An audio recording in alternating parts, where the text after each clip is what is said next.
whoever that leader is, to share with people around the country those efforts that are really working to get people an opportunity and to begin to lift them out of poverty. We mentioned it in the earlier panel. The highest marginal tax rate, when you look at the poverty trap today, isn't Warren Buffett, isn't Aaron Rodgers, it's the single mom with 2 kids making something like $28,000, losing 80 cents on the dollar if she takes a step forward. That's an 80% marginal tax rate effectively, which is a huge disincentive to work.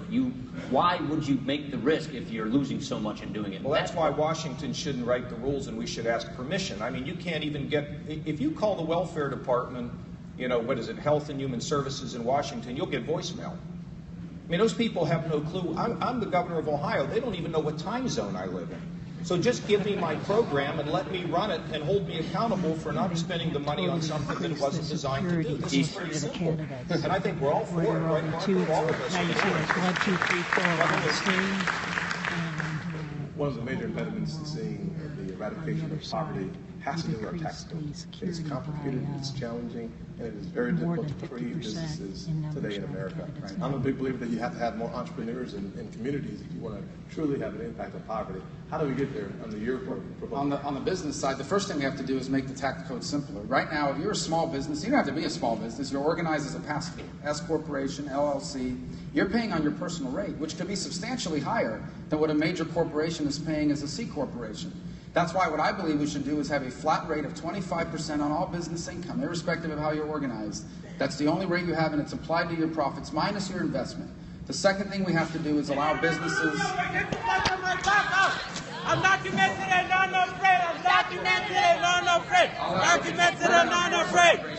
We will keep coming back to fight for my community and for my family. I'm documented and non-afraid. Documented and non-afraid.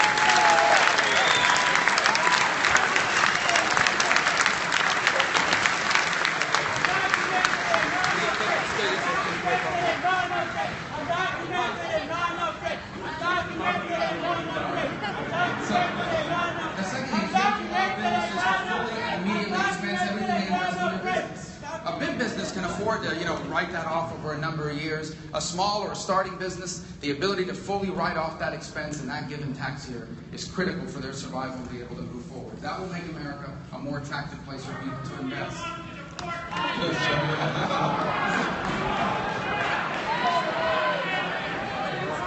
Does the clock stop on the screen? Yeah. So, and then on the personal side, one of the things I call for is an increase in the per-child tax credit. Number one, it's pro-work. It encourages people to go back to work because you don't collect it if you're not working. And the other is it allows hardworking families My family. Let's go. Raising a family in the 21st century is incredibly expensive. Marco Rubio is an anti-immigrant candidate. And so I want our tax Marco Rubio is an anti-immigrant candidate. Thank you.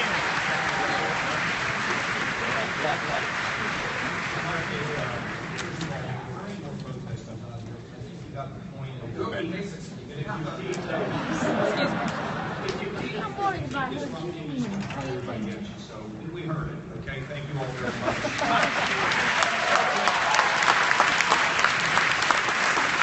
I think there's a couple other things. Tim, job creation is based on certainty, and Paul knows this, certainty. If you have a rickety financial system, businesses say, what's going to happen to me? If you have taxes going up, businesses are saying, well, wait a minute, what's that going to mean for me? And here's another element, regulation, because regulation is what really kills a small business. I mean, we're in danger because of Dodd-Frank, losing reported on banks. protesters. We all love the show Cheers because everybody knew our name.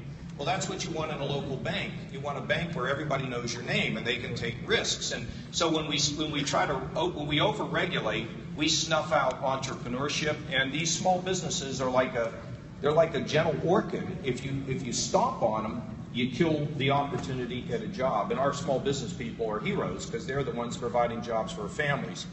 That's why we need to, I believe, freeze all federal regulations, and then we need to, for a year, and then we need to review them all and get rid of the dumb ones. We do that in Ohio right now. We have a lot of dumb ones coming through. Yeah.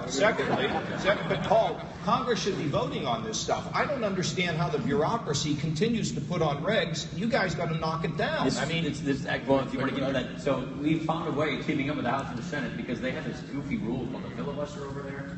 No offense, guys, but we found a way through the Congressional Review Act, something you and I worked on in the early days, to get around that filibuster. So we're going to have an EPA vote on the waters of the USA. We've got other votes coming up. We're going to put them on the president's desk. He'll probably veto them, but we will show where we stand, where he stands on strangulating this economy with these regulations. So regulations. We don't tax any small businesses on income taxes in Ohio, and we have to nurture our small businesses. So Marco's right on lowering that corporate rate and that personal rate. Reagan was down at